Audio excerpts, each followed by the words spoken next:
I'm Dr. Gail Dubinsky, orthopedic medical doctor and yoga teacher in Sebastopol, Northern California. Welcome to our new series of Yoga Pearls, which are going to be brief explorations into foundational yoga poses and exercises and the variations thereof that I think will make them accessible to virtually anyone, especially people who don't practice yoga. Not only anyone, but any time, and most of the time you won't even have to get on the floor.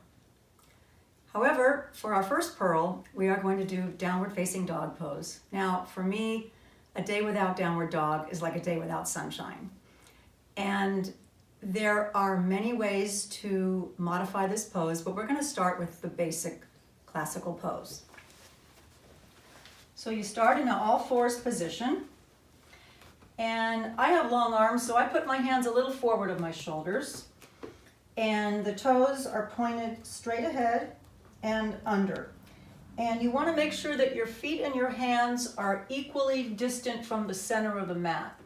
Now, classically, the hands are shoulder width apart and the feet are hip width apart, but we'll get to a variation of that in a moment.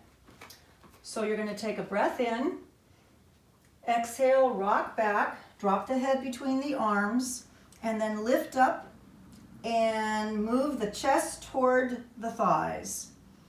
As you breathe in, press into your hands and straighten the knees as much as is possible for you. So if you have tight hamstrings and you can't fully straighten your knees, you really want to get a straight line between your hands and your hips. So you don't want to be here. It's more important to have knees bent in a straight line. However, if you can, go ahead and straighten the knees and really spread the toes and stretch through every finger in your hand. Breathing, meanwhile, keep moving the chest toward the thighs. Never lose an opportunity to stretch your feet. First, to lessen those bunions. And secondly, to stretch all the joints and muscles of the feet. This is not only incredibly great for your feet themselves, but relaxes and energizes the entire body.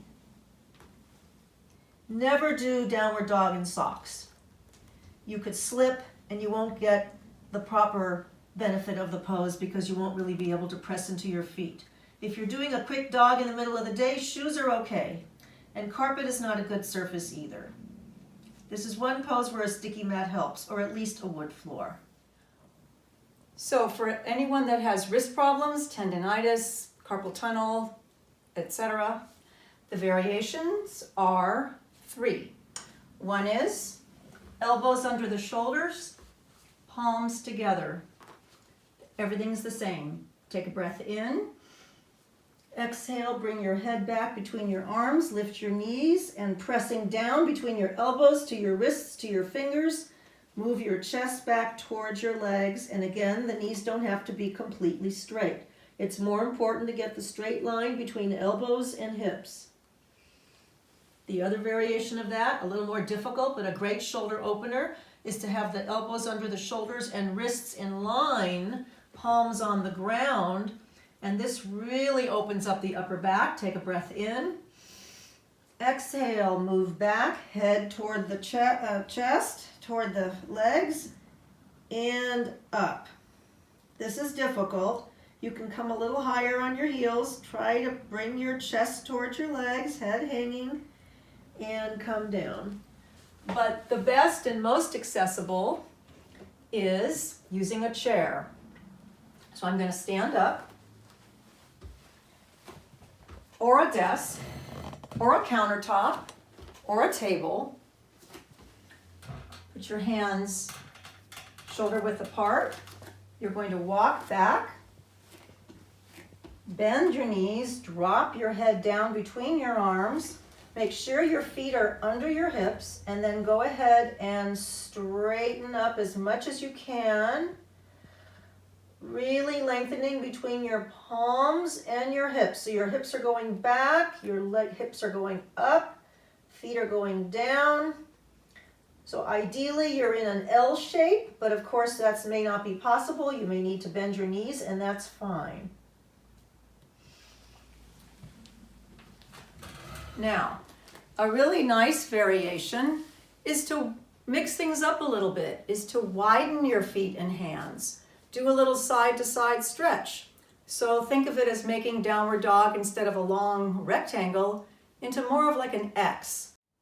So take your hands to the width of your mat and take your feet to the width of your mat. And you create an X. Same thing, chest toward thighs, bending the knees, straightening as you're able, and stretch your left hand and right foot and your right hand and left foot.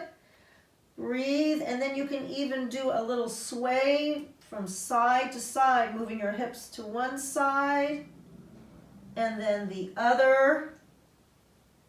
And you can even lean your head onto your arm.